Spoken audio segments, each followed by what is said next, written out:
Pada hari Minggu tanggal 12 Januari tahun 2025, saya akan mengomentari. Rai Rangkuti melaporkan mantan Presiden Joko Widodo ke KPK dengan membawa alat buktinya. Sehubungan kelompok jurnalis internasional yang menuding Presiden Joko Widodo terkorupsi di dunia tahun 2024 versi OCCRP masuk nominasi ketiga, sedangkan nominasi pertama mantan Presiden Suriah yang dijatuhkan pemberontak Al-Jauhari yang melarikan diri ke Rusia. Nominasi kedua Presiden Ghana dari Afrika dan nominasi ketiga Presiden Joko Widodo. Semua yang masuk nominasi ada 5 orang sebagai terkorupsi di dunia tahun 2024. Masuknya mantan Presiden Joko Widodo sebagai nominasi ketiga terkorupsi seluruh dunia telah mempermalukan bangsa Indonesia ke seluruh dunia. Mantan Presiden Joko Widodo tidak dapat menerima dikatakan terkorupsi di dunia tahun 2024 dan sangat marah sampai bilang kalau dia banyak melakukan korupsi, buktikan saja. Atas pernyataan mantan Presiden Joko Widodo kalau terkorupsi di mana buktinya, lalu aktivis 98 yang dipimpin Rai Rangkuti dengan membawa barang buktinya kepada Komisi Pemberantasan Korupsi untuk dibuktikan Komisi Pemberantasan Korupsi perbuatan korupsi yang dilakukan mantan Presiden Joko Widodo. Sebelumnya juga Ubaidillah Badrun sudah melaporkan keluarga mantan Presiden Joko Widodo terkait ekspor biji nikel ke Cina secara ilegal besarnya lebih 5.000 ton yang melibatkan mantan Presiden Joko Widodo, Bobi Nasution selaku menantu calon Presiden Joko Widodo dan Airlangga Hartarto, mantan Ketua Umum Partai Golkar, merangkap Menteri Perekonomian, serta pembelian saham lebih 100.000 lembar yang nilainya mencapai 10 miliar. Langsung ada menjadi duta besar yang diduga melibatkan Wakil Presiden Gibran Rakabuming, penggunaan pesawat private jet oleh Kaisang Pangarap bersama istrinya jalan-jalan ke Amerika Serikat dengan biaya sewanya 8 miliar yang merupakan perbuatan gratifikasi masuk perbuatan korupsi. Para aktivis 98 Rai Rangkuti dan Ubaidillah Badrun hanya bisa membawa alat bukti tetapi tidak berwenang membuktikannya karena pembuktian tersebut kewenangan Komisi Pemberantasan Korupsi. Hanya saja Komisi Pemberantasan Korupsi tidak bersedia melaksanakan kewenangannya melakukan pembuktian atas barang bukti yang dibawa pelapor Rai Rangkuti dan Ubaidillah Badrun yang membuat nama baik Komisi Pemberantasan Korupsi sangat jelek di mata masyarakat, seakan hukum itu tidak berfungsi menegakkan hukum di tengah-tengah masyarakat.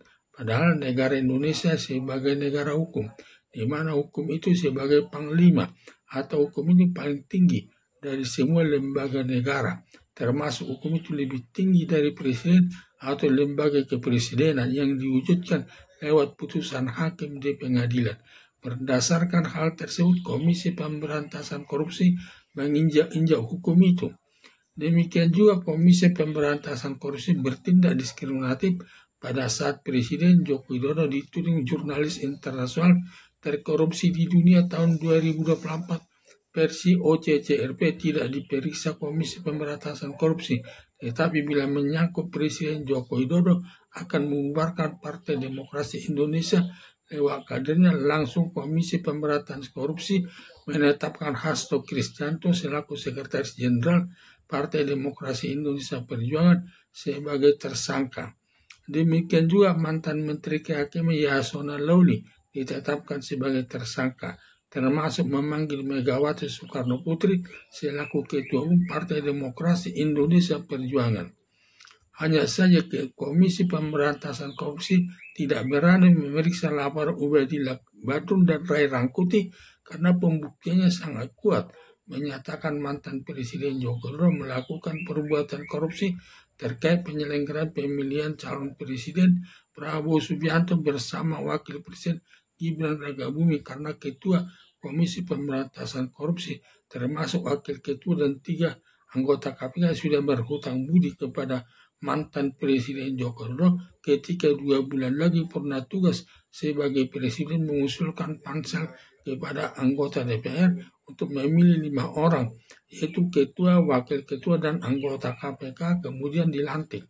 Sebelum dikirim nama-nama pansel ke DPR, sudah diseleksi mantan Presiden Joko Widodo yang dekat dengannya dan dapat dikendalikan untuk menjadikan tersangka lawan-lawan politiknya. Ditambah lagi termasuk aparat kepolisian dan Kejaksaan Agung sudah dibawa kendali mantan Presiden Joko Widodo. Maka mantan Presiden Joko Widodo menyatakan ketika dituduh kelompok jurnalis internasional bahwa Presiden Joko Widodo terkorupsi terbesar di dunia tahun 2024, versi OCCRP berani membantahnya dengan mengatakan kalau benar terkorupsi di dunia tahun 2024, buktikan saja Presiden Joko Widodo melakukan perbuatan korupsi.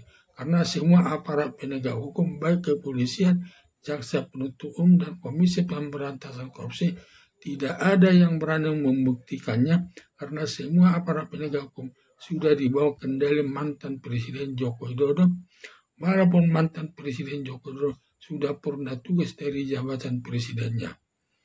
Sebenarnya dengan tudingan jurnalis internasional Presiden Joko Widodo terkorupsi di dunia tahun 2024 tidak bisa menerima, laporkan saja jurnalis internasional versi OCCRP ke Peradilan Internasional untuk diadili OCCRP-nya.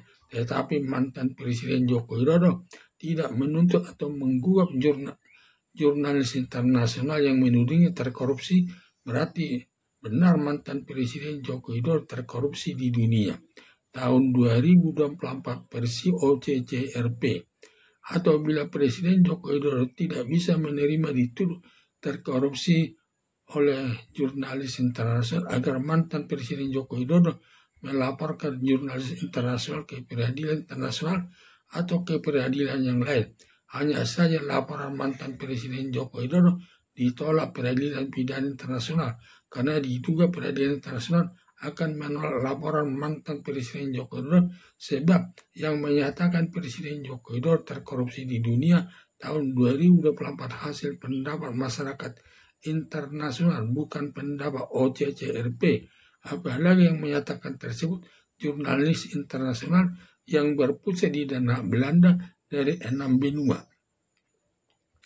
Sebenarnya Komisi Pemberantasan Korupsi seharusnya berani membuktikan perbuatan korupsi yang dilakukan mantan Presiden Joko Widodo atas laporan Ubadillah Badrun dan Ray Rangkuti, mengingat mantan Presiden Joko Widodo sudah pernah tugas dari jabatan presidennya, tidak bisa mengatur-ngatur Komisi Pemberantasan Korupsi dalam menyelesaikan perkara korupsi demi tegaknya hukum di tengah-tengah masyarakat.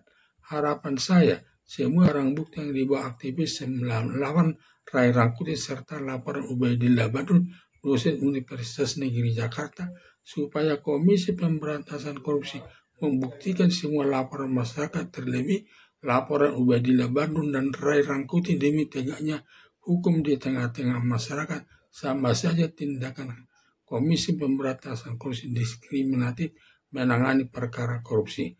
Bila menyangkut mantan Presiden Jokowi tidak menindaknya, tetapi bila menyangkut masalah Partai Demokrasi Indonesia Perjuangan langsung menetapkan Hasto Kristianto sebagai tersangka. Demikian juga Komisi Pemberantasan Korupsi menetapkan mantan Menteri Kehakiman Yasona Lawli sebagai tersangka serta memanggil Megawati Soekarno Putri selaku Ketua Umum Partai Demokrasi Indonesia Perjuangan.